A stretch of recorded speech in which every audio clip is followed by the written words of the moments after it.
முதல் வாசகம். கொரிந்தியருக்கு எழுதிய முதல் திருமுகம், அதிகாரம் 15, திருவசனங்கள் 1 முதல் 8 வரை. சகோதர சகோதரிகளே, உங்களுக்கு நான் அறிவித்த நற்செய்தியை நினைவுறுத்த விளைகிறேன். அதை நீங்களும் ஏற்றுக்கொண்டீர்கள், அதிலே நிலைத்தும் நிற்கிறீர்கள். நான் உங்களுக்கு அறிவித்த நற்செய்தியை நீங்கள் உறுதியாக பற்றி கொண்டிருந்தால் அதன் வழியாக மீட்பு அடைவீர்கள். இல்லையேல் நீங்கள் கொண்டிருக்கும் நம்பிக்கை பொருளற்றதே. நான் பெற்றுக்கொண்டதும் முதன்மையானது என கருதி உங்களிடம் ஒப்படைத்ததும் இதுவே: மறைநூலில் எழுதியுள்ளவாறு கிறிஸ்து நம் பாவங்களுக்காக இருந்து அடக்கம் செய்யப்பட்டார். மறைநூலில் எழுதியுள்ளவாறே 3ஆம் நாள் உயிருடன் எழுப்பப்பட்டார்.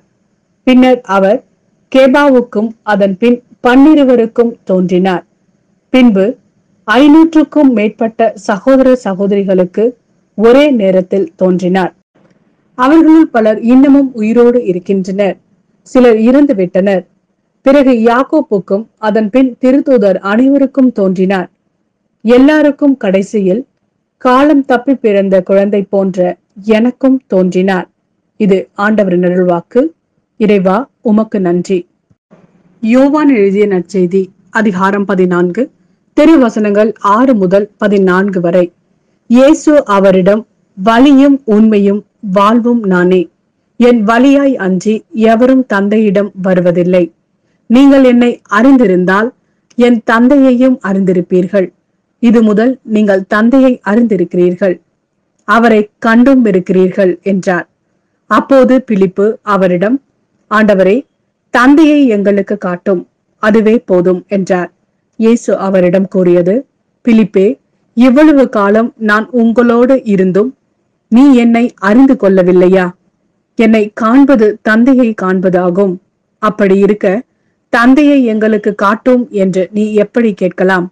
நான் தந்தை என்னுள்ளும் தந்தை என்னுள்ளும் இருப்பதை நீ நம்புவதில்லையா? நான் உங்களுக்கு கூறியவற்றை நானாக கூறவில்லை, என்னுள் இருந்து கொண்டு செயலாற்றுபவர் தந்தையே. நான் தந்தையுள் இருக்கிறேன், தந்தை என்னுள் இருக்கிறார். நான் சொல்வதை நம்புங்கள். என் வார்த்தையின் பொருட்டு நம்பாவிட்டால் என் செயல்களின் பொருட்டாவது நம்புங்கள். நான் செய்யும் செயல்களை என்னிடம் நம்பிக்கை கொள்பவரும் செய்வார், ஏன் அவற்றை விட பெரியவற்றையும் செய்வார். ஏனெனில் நான் தந்தையிடம் போகிறேன் என உறுதியாக உங்களுக்கு சொல்கிறேன்.